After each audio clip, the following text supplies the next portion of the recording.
here in the The year 2025 marks the anniversary, 150th anniversary of Vande Mataram, the national song.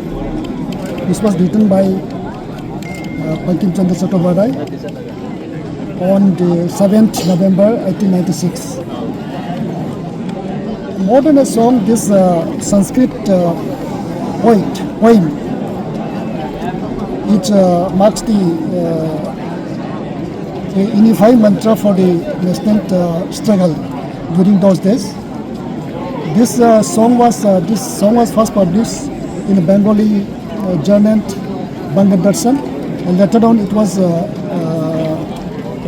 included in the Bengali novel Enhancement.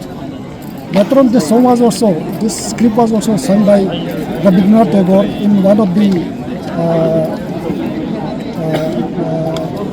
Indian National Congress session in 1896. Later on, this song was recognized as the national song of India,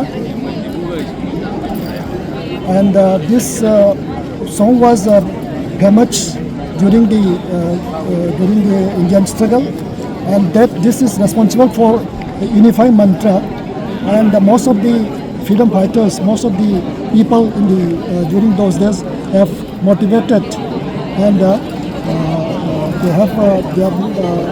they engaged in the struggle, and this is one of the motivating song.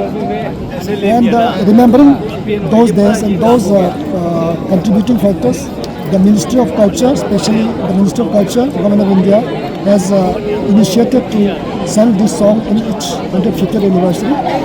And in National Sports University also, as a national institution, we organize this gathering, and we all together, our students, staff, and teachers, sing this song in remembering those days, and also part of the celebration of this 150th anniversary.